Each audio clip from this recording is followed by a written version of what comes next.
its mantra to Sabka Saath, Sabka Vikas and Sabka Vishwas. Our development philosophy covered all elements of inclusivity, namely social inclusivity through coverage of all strata of the society and geographical inclusivity through development of all regions of the country. With the whole of nation approach of Sabka Prayas, the country overcame the challenges of once-in-a-century pandemic, took long strides towards Atmanirbhar Bharat, committed to Panch Pran, and laid solid foundations for the Amrit Kal. As a result, our young country has high aspirations, pride in its present, and hope and confidence for a bright future. We expect that our government, based on its stupendous work, will be blessed again by the people with a resounding mandate. Inclusive development and growth. Our humane and inclusive approach to development is a marked and deliberate departure from the earlier approach of provisioning up to village level. Development programs were thus provisioned.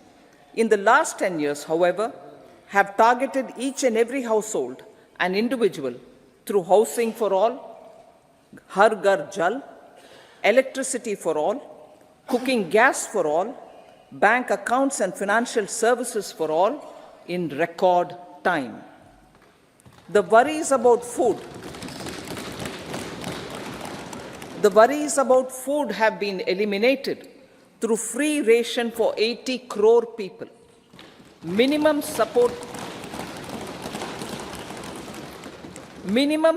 prices for the produce of Annadata are periodically increased appropriately. These and the provision of basic necessities have enhanced real income in the rural areas. Their economic needs could be addressed, thus spurring growth and generating jobs.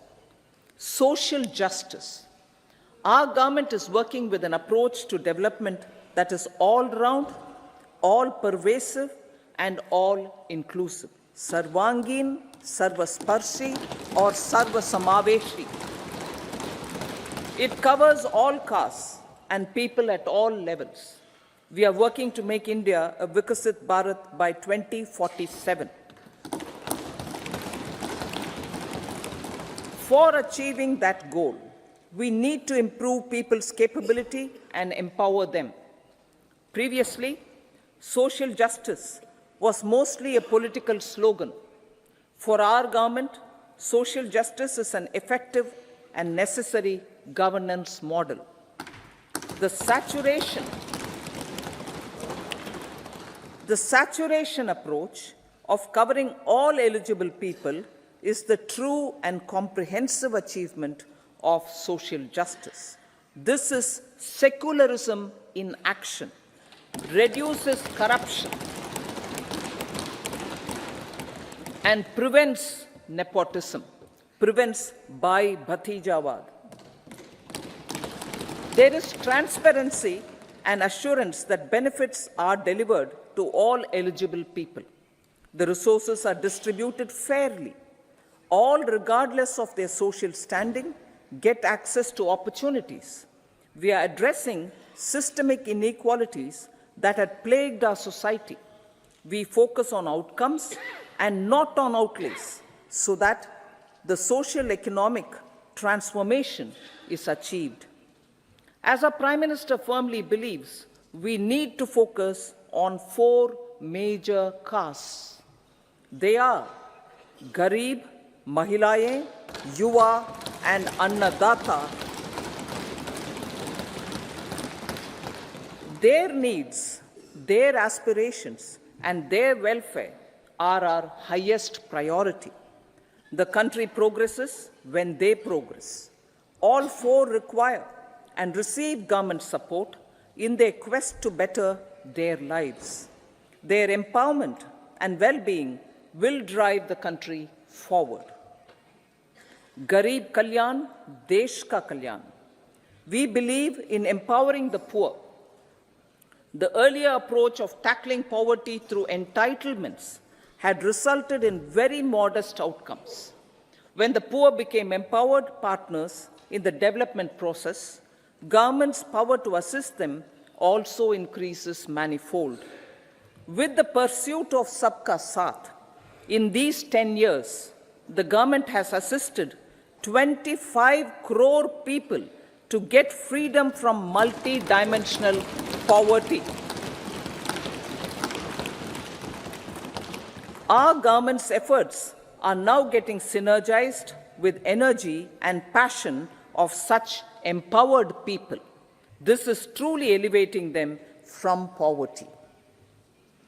Direct benefit transfer of 34 lakh crore rupees from the government using PM Jan Dhan accounts has led to savings of 2.7 lakh crores of rupees for the government.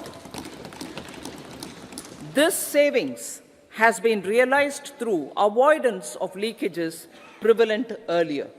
The savings have helped in providing more funds for Garib Kalyan. PM Swanidhi has provided credit assistance to 78 lakh street vendors. From that total of 78 lakh street vendors, 2.3 lakh have received credit for the third time. PM Janman Yojana reaches out to the particularly vulnerable tribal groups who have remained outside the realm of development so far. PM Vishwakarma Yojana provides end-to-end support to artisans and craftspeople engaged in 18 trades. The schemes for empowerment of Divyangs and transgender persons reflect firm resolve of our government to leave no one behind. Welfare of Annadata. Farmers are our Annadata. Every year under PM Kisan Samman Yojana, direct financial assistance is provided to 11.8 crore farmers, including marginal and small farmers. Crop insurance is given to 4 crore farmers under PM Fasal Bima Yojana. These, besides several other programs, are assisting Annadata in producing food for the country and for the world. Electronic National Agricultural Market has integrated 1,361 mandis and is providing services to 1.8 crore farmers with trading volume of 3 lakh crores of rupees. The sector is poised for inclusive, balanced, higher growth and productivity. These are facilitated from farmer-centric policies, income support, coverage of risks through price and insurance support, promotion of technologies and innovations through startups. Empowering the Amrit PD, the Yuva. Our prosperity depends on adequately equipping and empowering the youth. The National Education Policy 2020 is ushering the transformational reforms. PM Schools for Rising India, PM Shri, are delivering quality teaching and nurturing holistic and well-rounded individuals. The Skill India mission has trained 1.4 crore youth,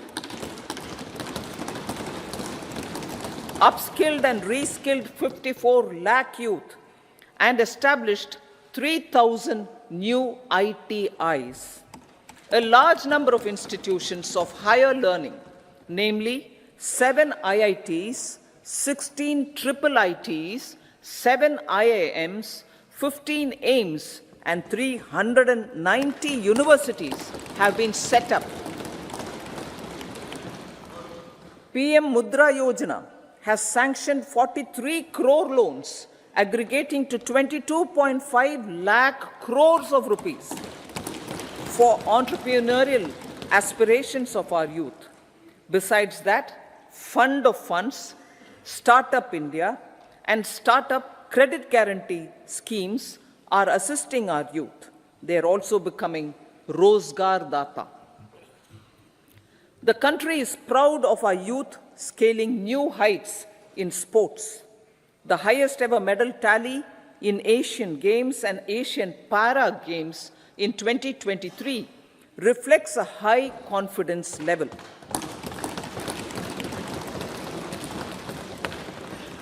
Chess prodigy and our #1 ranked player Pragnananda put up a stiff fight against the reigning world champion Magnus Carlsen in 2023. Today, India has over 80 chess grandmasters compared to little over 20 in 2010.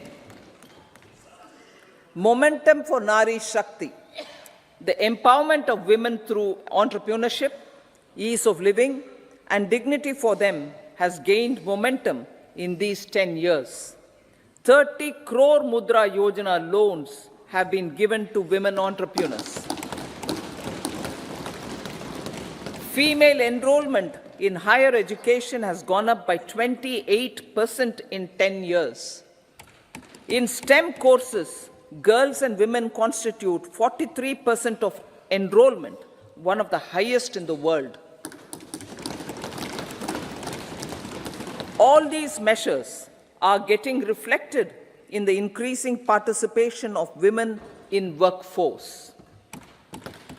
Making triple talaq illegal, reservation of 1/3 seats for women in the Lok Sabha and state assemblies, and giving over 70% houses under PM Awas Yojana in rural areas to women, and giving over 70% houses under PM Awas Yojana in rural areas to women as sole or joint owners have enhanced their dignity.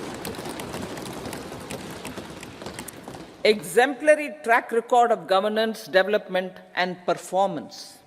Besides delivering on high growth in terms of gross domestic product, the government is equally focused on a more comprehensive GDP, that is, governance, development, and performance. Our government has provided transparent, accountable, people-centric, and prompt, trust-based administration with citizen-first and minimum government, maximum governance approach. The impact of all-round development is discernible in all sectors. There is macroeconomic stability, including in the external sector. Investments are robust. The economy is doing well. People are living better and earning better, with even greater aspirations for future. Average real income of the people has increased by 50%. Inflation is moderate. People are getting empowered, equipped, and enabled to pursue their aspirations. There is effective and timely delivery of programs and of large projects. Economic management. The multi-pronged economic management over the past 10 years has complemented people-centric, inclusive development. Following are some of the major elements. 1. All forms of infrastructure, physical, digital, or social, are being built in record time.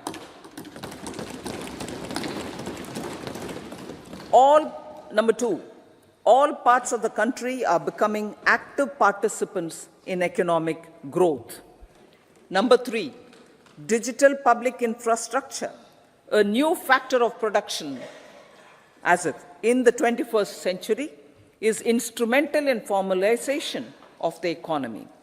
Number 4, goods and services tax has enabled one nation, one market, one tax. Tax reforms have led to deepening and widening of tax base. Number 5, strengthening of the financial sector has helped in making savings, credit, and investments more efficient.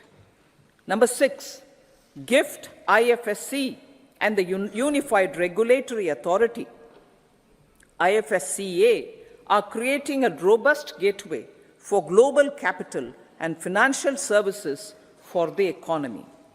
Number 7, proactive inflation management has helped keep inflation within the policy band. Now, the global context, Honorable Speaker, sir. Geopolitically, global affairs are becoming more complex and challenging with wars and conflicts. Globalization is being redefined with reshoring and friendshoring, disruption and fragmentation of supply chains, and competition for critical minerals and technologies. A new world order is emerging after the COVID pandemic. India assumed the G20 presidency during very difficult times for the world. The global economy was going through high inflation, high interest rates, low growth, very high public debt, low trade growth, and climate changes. The pandemic has led to a crisis of food, fertilizer, fuel, and finances for the world, while India successfully navigated its way. The country showed the way forward and built consensus on solutions for those global problems. The recently announced India-Middle East-Europe economic corridor is a strategic and economic game changer for India and others. In the words of Honorable Prime Minister, the corridor, and I quote, will become the basis of world trade for hundreds of years to come, and history will remember that this corridor was initiated on Indian soil, unquote. Vision for Vikasit Bharat. Our vision for Vikasit Bharat is that of prosperous Bharat in harmony with nature, with modern infrastructure, and providing opportunities for all citizens and all regions to reach their potential.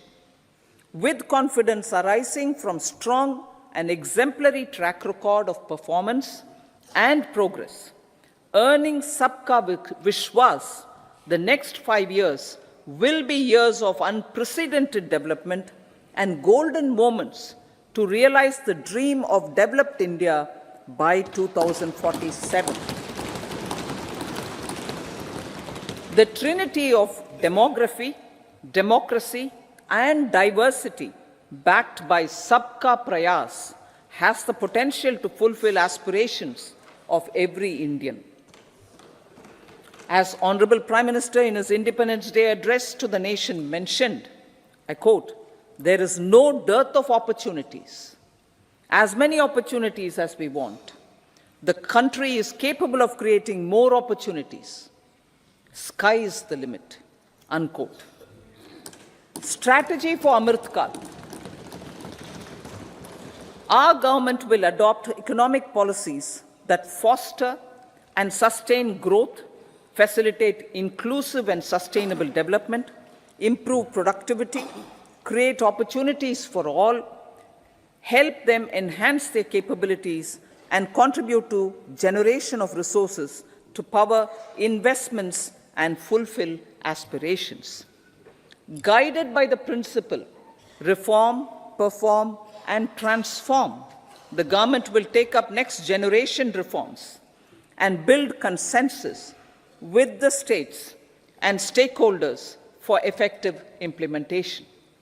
It is an important policy priority for our government to ensure timely and adequate finances, relevant technologies, and appropriate training for the micro, small, and medium enterprises, MSMEs, to grow and also compete globally. Orienting the regulatory environment to facilitate their growth will be an important element of this policy mix. Aligning with the Panchamrit goals, our government will facilitate sustaining high and more resource-efficient economic growth. This will work towards energy security in terms of availability, accessibility, and affordability. For meeting the investment needs, our government will prepare the financial sector in terms of size, capacity, skills, and regulatory framework. Aspirational Districts Program. Our government stands ready to assist the states in faster development of aspirational districts and blocks, including generation of ample economic opportunities. Development of the East. Our government will pay utmost attention to make the eastern region and its people a powerful driver of India's growth. PM Awas Yojana Grameen. Despite the challenges due to COVID, implementation of PM Awas Yojana Grameen continued, and we are close to achieving the target of 3 crore houses. 2 crore more houses will be taken up in the next 5 years to meet the requirement arising from increase in the number of families. Rooftop solarization and Muft Bijli. Through rooftop solarization, 1 crore households will be enabled to obtain up to 300 units free electricity every month. This scheme follows the resolve of Honorable Prime Minister on the historic day of consecration of Sri Ram Mandir in Ayodhya. Following benefits are expected. Savings up to 15 to 18,000 rupees annually for households from free solar electricity and selling the surplus to the distribution companies. Charging of electric vehicles. Entrepreneurship opportunities for a large number of vendors for supply and installation. Employment opportunities for the youth with technical skills in manufacturing, installation, and maintenance. Housing for middle class. Our government will launch a scheme to help deserving sections of the middle class, and I quote from Honorable Prime Minister's words, living in rented houses or slums or chawls and unauthorized colonies, unquote, to buy or build their own houses.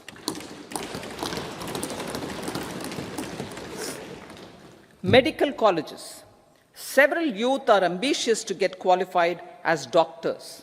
They aim to serve our people through improved healthcare services.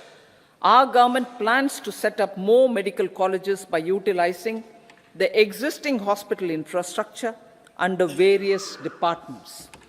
A committee for this purpose will be set up to examine the issues and make relevant recommendations.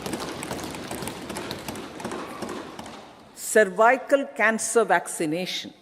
Our government will encourage vaccination for girls in the age group of 9 to 14 years for prevention of cervical cancer. Maternal and child health care. Various schemes for maternal and child care will be brought under one comprehensive program for synergy in implementation. Upgradation of Anganwadi centers under Saksham Anganwadi and Poshan 2.0 will be expedited for improved nutrition delivery, early childhood care, and development. The newly designed U-Win platform for managing immunization and intensified efforts of Mission Indradhanush will be rolled out expeditiously throughout the country. Ayushman Bharat. Healthcare cover under Ayushman Bharat scheme will be extended to all ASHA workers. to all Anganwadi workers and helpers. Agriculture and food processing. The efforts of value addition in agriculture sector and boosting farmers' incomes will be stepped up. Pradhan Mantri Kisan Sampada Yojana has benefited 38 lakh farmers and generated 10 lakh employment. Pradhan Mantri Formalization of Micro Food Processing Enterprises Yojana has assisted 2.4 lakh SHGs and 60,000 individuals with credit linkages. Other schemes are complementing the efforts for reducing post-harvest losses and improving productivity and incomes. For ensuring faster growth of the sector, our government will further promote private and public investment in post-harvest activities, including aggregation, modern storage, efficient supply chains, primary and secondary processing and marketing and branding. Nano DAP. After the successful adoption of nano urea, application of nano DAP on various crops will be expanded in all agroclimatic zones. Atmanirbhar Oil Seeds Abhiyan.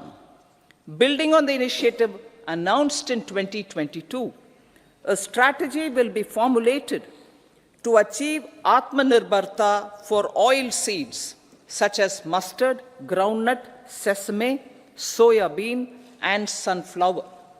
This will cover research for high-yielding varieties, widespread adoption of modern farming techniques, market linkages, procurement, value addition, and crop insurance. Dairy development. A comprehensive program for supporting dairy farmers will be formulated. Efforts are already on to control foot and mouth disease. India is the world's largest milk producer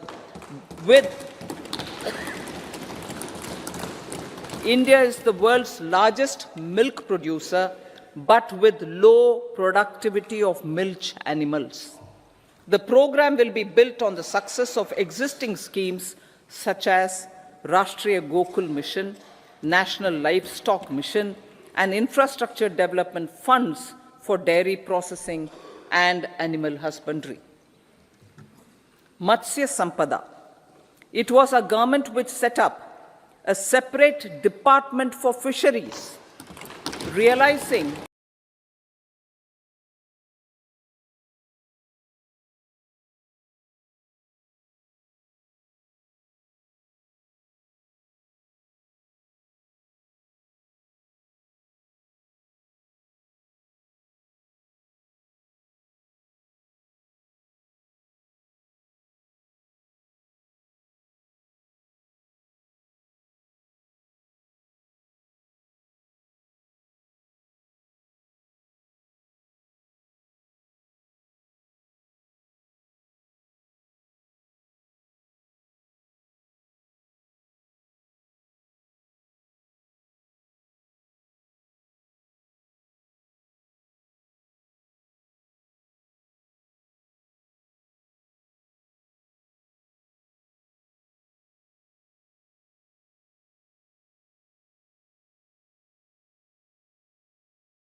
funds for dairy processing and animal husbandry.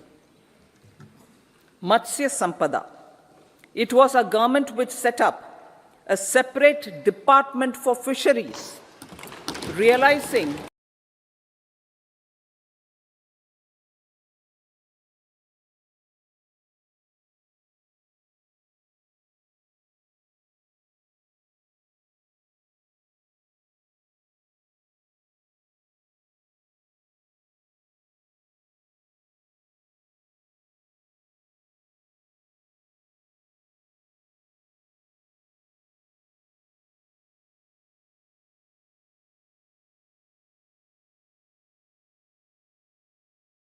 a separate department for fisheries,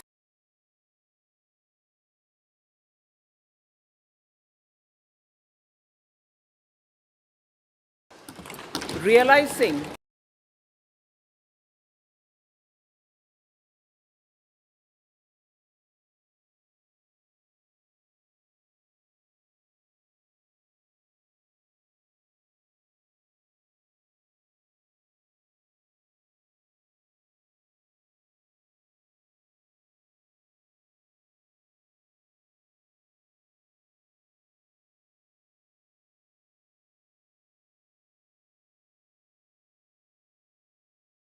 this will be a golden era.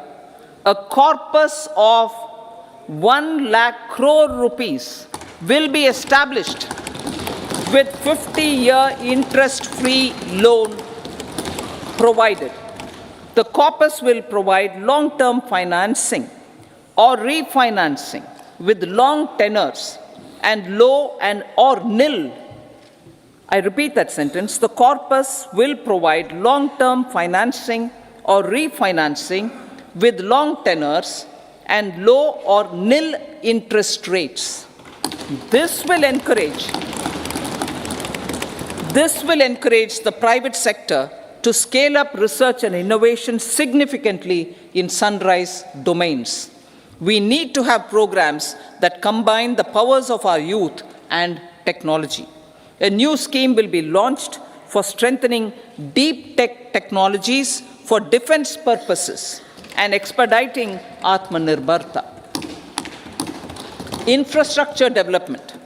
Building on the massive tripling of the capital expenditure outlay in the past 4 years, resulting in huge multiplier impact on economic growth and employment creation, the outlay for the next year is being increased by 11.1% to 11,111 crore rupees. This would be 3.4% of our GDP. Railways. 3 major railway corridor programs will be implemented. These are energy, mineral, and cement corridor. Number 2, port connectivity corridors. And number 3, high traffic density corridors. The projects have been identified under the PM Gati Shakti for enabling multimodal connectivity. They will improve logistics efficiency and reduce cost. The resultant decongestion of the high traffic corridors will also help in improving operations of passenger trains, resulting in safety and higher travel speed for passengers. Together with dedicated freight corridors, these 3 economic corridor programs will accelerate our GDP growth and reduce logistic costs.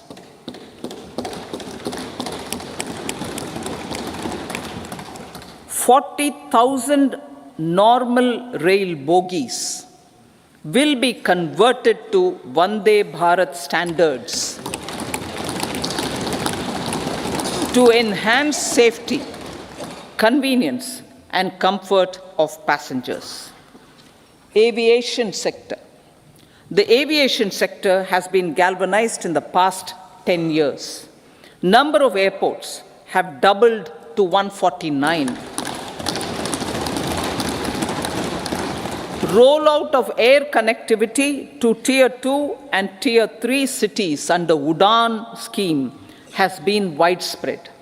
517 new routes are carrying 1.3 crore passengers.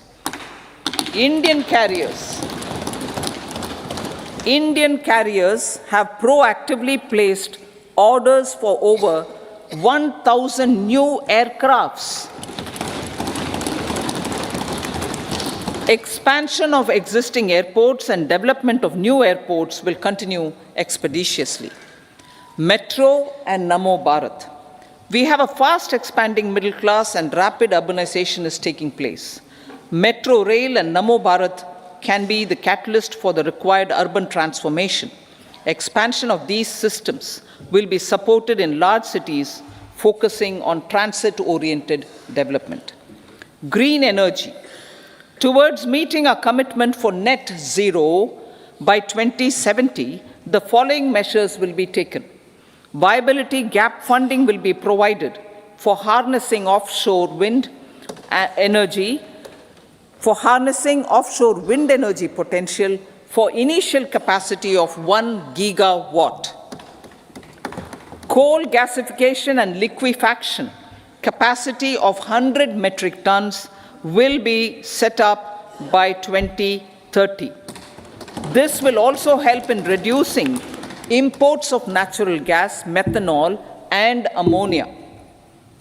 Phased mandatory blending of compressed biogas in compressed natural gas for transport and piped natural gas for domestic purposes will be mandated.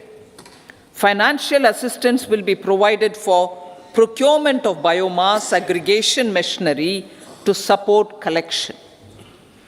Electric vehicle ecosystem. Our government will expand this and strengthen the e-vehicle ecosystem by supporting manufacturing and charging infrastructure. Greater adoption of e-buses for public transport networks will be encouraged through payment security mechanism.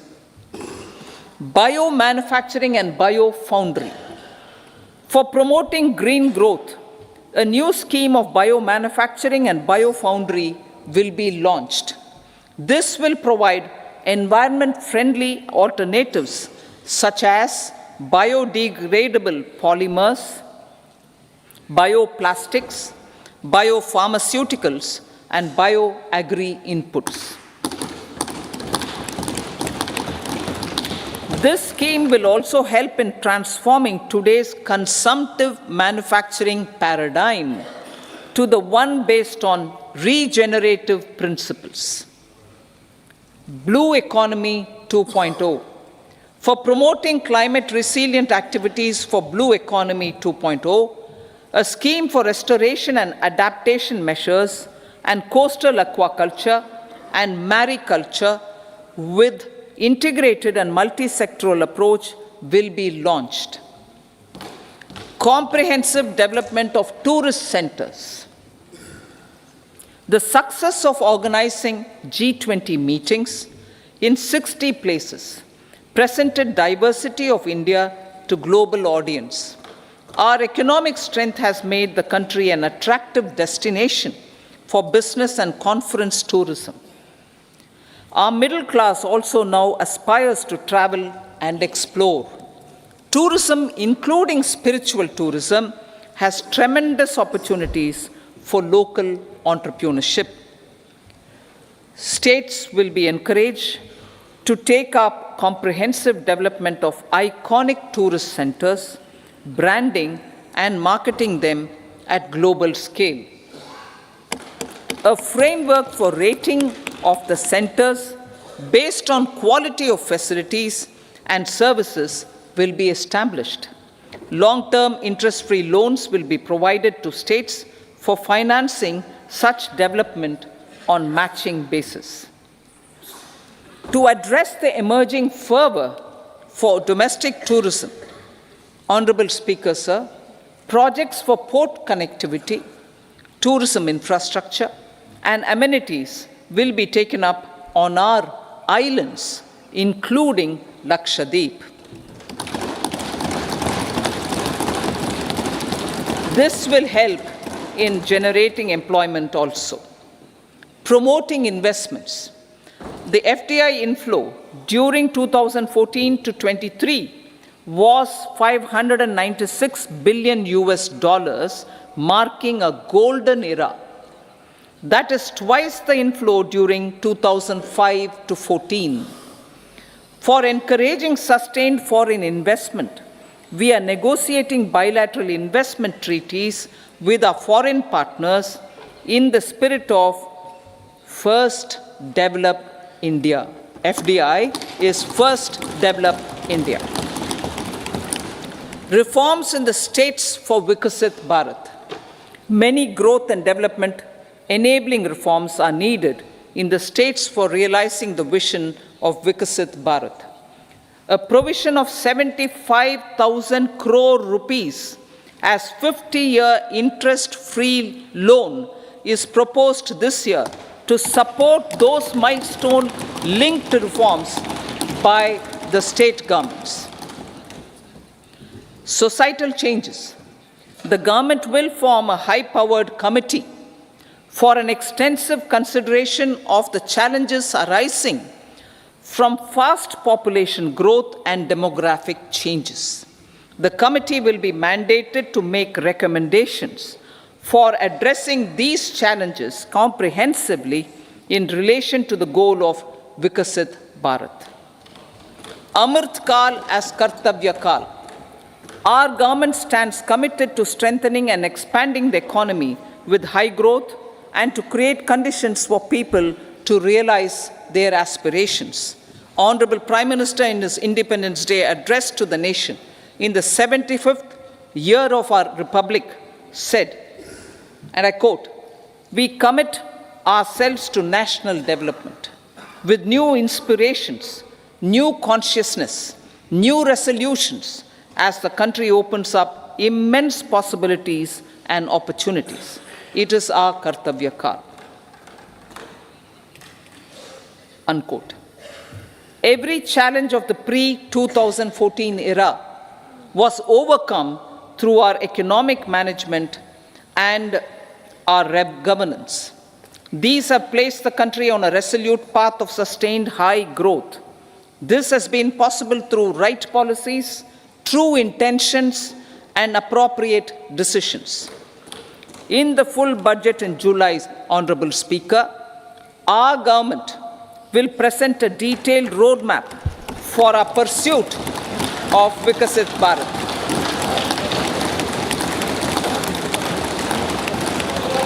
Revised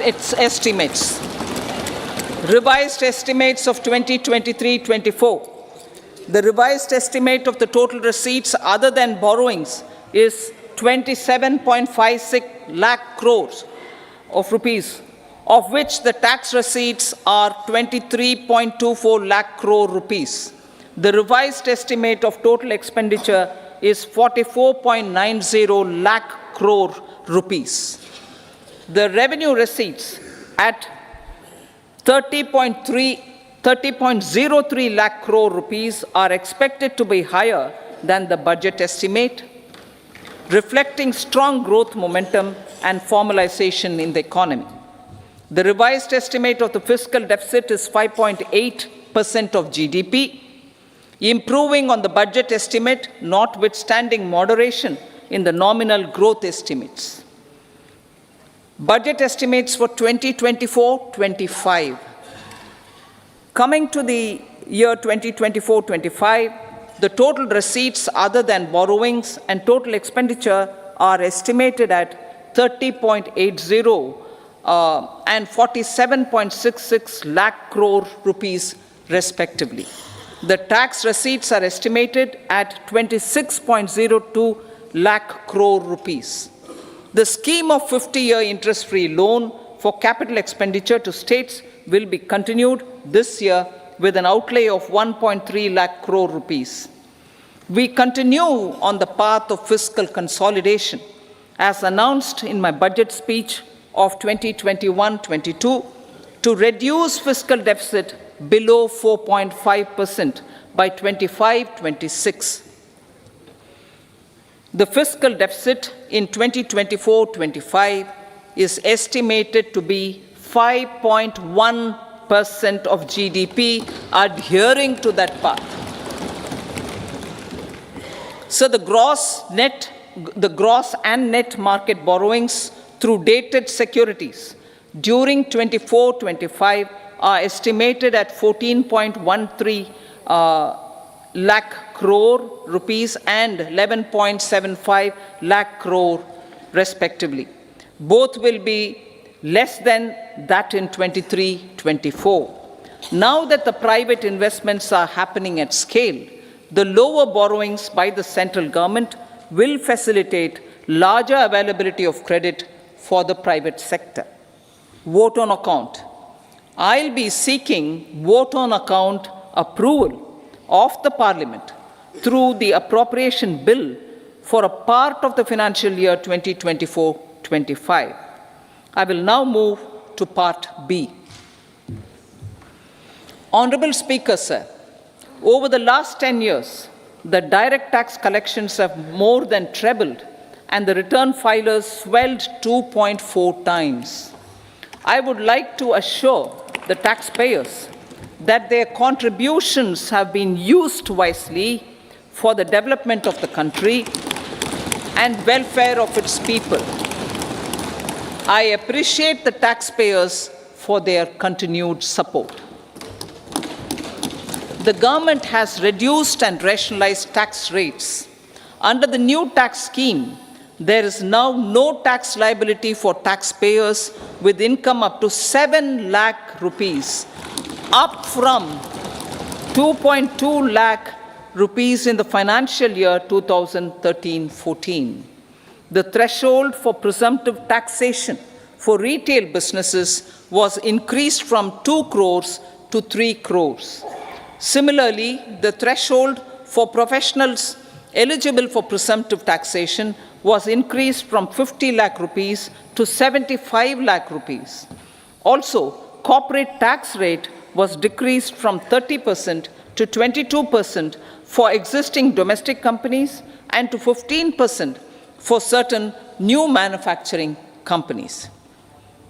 Honorable Speaker, sir, in the last 5 years, our focus has been to improve taxpayer services.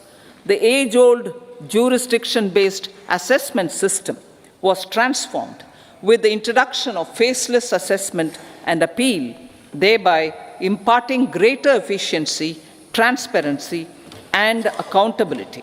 Introduction of updated income tax returns, a new Form 26AS, and pre-filling of tax returns have made filing of tax returns simpler and easier. Average processing time of returns has been reduced from 93 days in the year 2013-14 to a mere 10 days this year, thereby making refunds faster. Indirect taxation.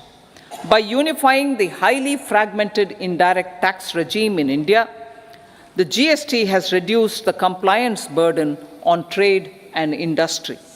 The industry has acknowledged the benefits of GST. According to a recent survey conducted by a leading consulting firm, 94% of industry leaders view the transition to GST as largely positive. According to 80% of the respondents, it has led to supply chain optimization, as elimination of tax arbitrage and octroi has resulted in disbanding of checkposts at the state and city boundaries. At the same time, tax base of GST more than doubled, and the average monthly gross GST collection has almost doubled to 1.66 lakh crores this year. States too have benefited. States' SGST revenue, including compensation released to states in the post-GST period of 2017-18 to 2022-23, has achieved a buoyancy of 1.22. In contrast, the tax buoyancy of state revenues from subsumed taxes in the pre-GST 4-year period of 2012-13 to 2015-16 was a mere 0.72. The biggest beneficiaries are consumers, as reduction in logistic cost and taxes have brought down prices of most goods and services. We have taken a number of steps in customs to facilitate international trade.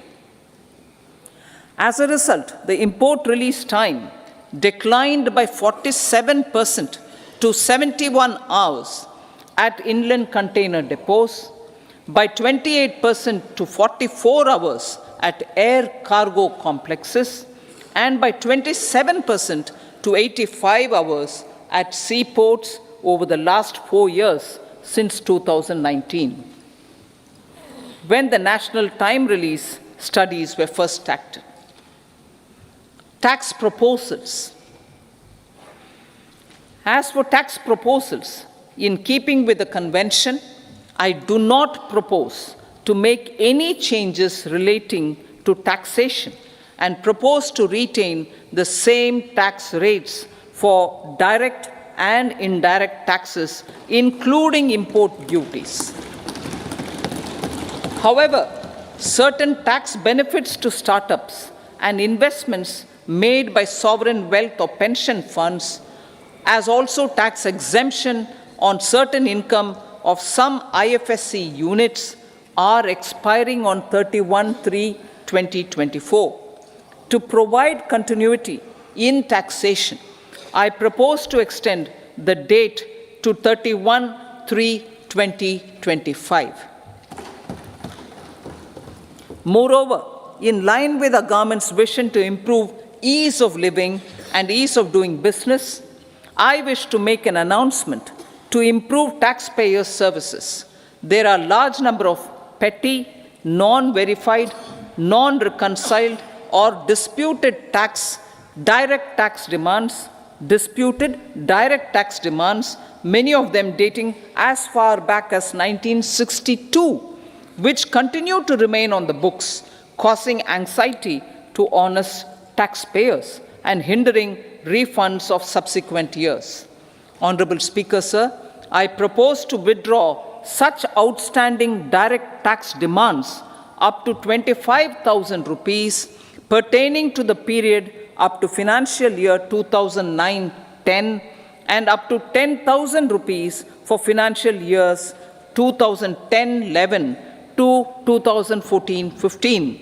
This is expected to benefit about 1 crore taxpayers. 1 crore taxpayers would benefit out of this. Economy then and now. In 2014, when our government assumed the reins, the responsibility to mend the economy step by step and to put the governance systems in order was enormous. The need of the hour was to give hope to the people, to attract investments, and to build support for the much-needed reforms. The government did that successfully, following a strong belief of nation first. The crisis of those years has been overcome, and the economy has been put firmly on a high, sustainable growth path with all-round development. It is now appropriate to look at where we were then.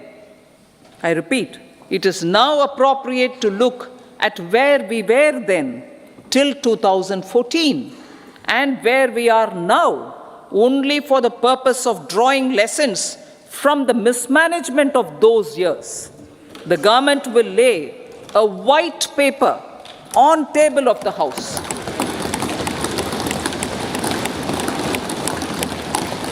The exemplary track record of governance, development, and performance, effective delivery, and Jan Kalyan has given the government trust, confidence, and blessings of the people to realize whatever it takes, the goal of Vikasit Bharat, with good intentions, true dedication, and hard work in the coming years and decades. With this, Honorable Speaker, I commend the interim budget to this august House. Jai Hind.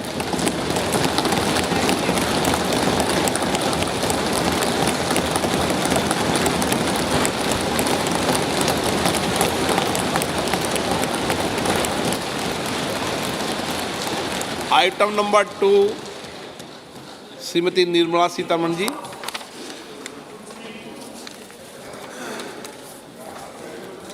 So, with your permission, I rise to lay on the table the following statements under Section 3(1) of the Fiscal Responsibility and Budget Management Act 2003, Medium-Term Fiscal Policy cum Fiscal Policy Strategy Statement, and macroeconomic framework statement. Item number 3, Srimati Nirmala Sitharaman ji. Sir, with your permission, I rise to move for leave to introduce the Finance Bill 2024. प्रश्न ये है कि विधेयक को पुनर्स्थापित करने की अनुमति प्रदान की जाए। जो सदस्य इसके पक्ष में हाँ कहें, जो सदस्य विरोध में ना कहें। मेरे विचार में निर्णय हाँ वालों के पक्ष हुआ, हाँ वालों के पक्ष हुआ। माननीय मंत्री जी विधेयक को पुनर्स्थापित करें। Sir, I introduce the bill. सभा की कार्रवाई शुक्रवार दिनांक 2 फरवरी 2024 को प्राप्त 11 बजे तक के लिए स्थगित की जाती है।